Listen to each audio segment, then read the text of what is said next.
Chapter 27.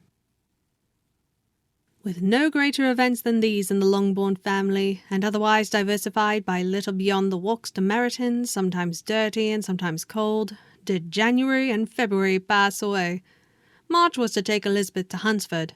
She had not at first thought very seriously of going thither, but Charlotte, she soon found, was depending on the plan, and she gradually learned to consider it herself with greater pleasure as well as greater certainty. Absence had increased her desire of seeing Charlotte again, and weakened her disgust of Mr. Collins. There was novelty in the scheme, and as with such a mother and such uncompanionable sisters, home could not be faultless. A little change was not unwelcome for its own sake. The journey would, moreover, give her a peep at Jane. And in short, as the time drew near, she would have been very sorry for any delay. Everything, however, went on smoothly, and was finally settled according to Charlotte's first sketch. She was to accompany Sir William and his second daughter. The improvement of spending a night in London was added in time, and the plan became as perfect as plan could be. The only pain was in leaving her father, who would certainly miss her, and who, when it came to the point, so little liked her going that he told her to write to him, and almost promised to answer her letter. The farewell between herself and Mr. Wickham was perfectly friendly. On his side even more. His present pursuit could not make him forget that Elizabeth had been the first to excite and to deserve his attention, the first to listen and to pity, the first to be admired. And in his manner of bidding her adieu, wishing her every enjoyment, reminding her of what she was to expect in Lady Catherine de Bourgh, and trusting their opinion of her, their opinion of everybody, would always coincide, there was a solicitude, an interest, which she felt must ever attach her to him with a most sincere regard, and she parted from him convinced that whether married or single, he must always be her model of the amiable and pleasing.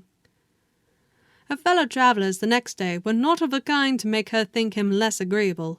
Sir William Lucas and his daughter Maria, a good-humoured girl, but as empty-headed as himself, had nothing to say that could be worth hearing, and were listened to with about as much delight as the rattle of the chase. Elizabeth loved absurdities, but she had known Sir William's too long. He could tell her nothing new of the wonders of his presentation and knighthood, and his civilities were worn out, like his information. It was a journey of only 24 miles, and they began it so early as to be in Gracechurch Street by noon. As they drove to Mr. Gardiner's door, Jane was at a drawing-room window, watching their arrival.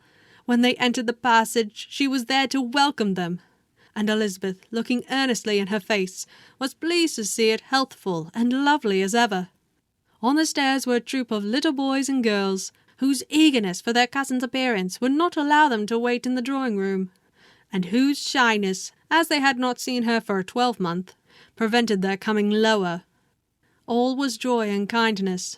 The day passed most pleasantly away, the morning in bustle and shopping, and the evening at one of the theatres. Elizabeth then contrived to sit by her aunt. Their first subject was her sister, and she was more grieved than astonished to hear, in reply to her minute inquiries, that though Jane always struggled to support her spirits, there were periods of dejection. It was reasonable, however, to hope that they would not continue long.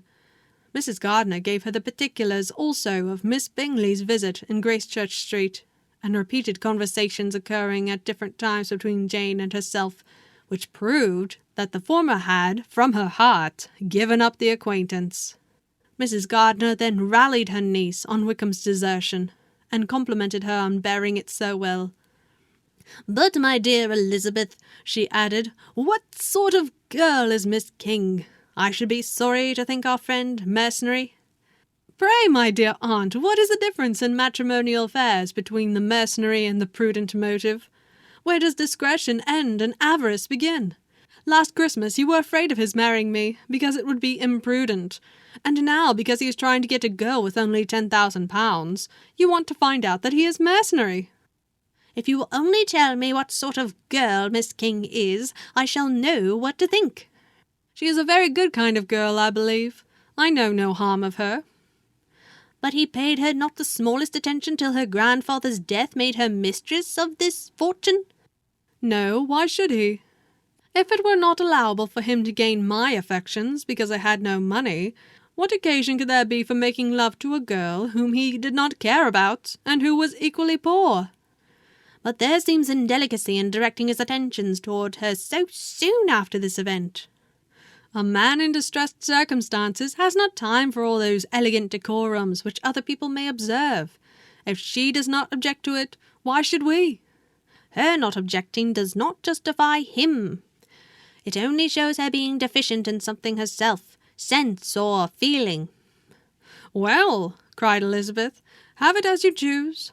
He shall be mercenary, and she shall be foolish. No, Lizzie, that is what I do not choose. I should be sorry, you know, to think ill of a young man who has lived so long in Derbyshire. Oh, if that is all, I have a very poor opinion of young men who live in Derbyshire. And their intimate friends who live in Hertfordshire, not much better. I am sick of them all. Thank heaven I am going tomorrow, where I shall find a man who has not one agreeable quality, who has neither manners nor sense to recommend him. Stupid men are the only ones worth knowing after all. Take care, Lizzie, that speech savours strongly of disappointment. Before they were separated by the conclusion of the play, she had the unexpected happiness of an invitation to accompany her uncle and aunt in a tour of pleasure which they proposed taking in the summer. We have not quite determined how far it shall carry us, said Mrs. Gardiner, but perhaps to the lakes. No scheme could have been more agreeable to Elizabeth, and her acceptance of the invitation was most ready and grateful. My dear, dear aunt, she rapturously cried, what delight, what felicity! You give me fresh life and vigour. Adieu to disappointment and spleen. What are men to rocks and mountains? Oh, what hours of transport we shall spend! And when we do return, it shall not be like other travellers, without being able to give one accurate idea of anything. We will know where we have gone. We will recollect what we have seen. Lakes, mountains, and rivers shall not be jumbled together in our imaginations, nor when we attempt to describe any particular scene will we begin quarrelling about its relative situation. Let our first effusions be less insupportable than those of the generality of travellers.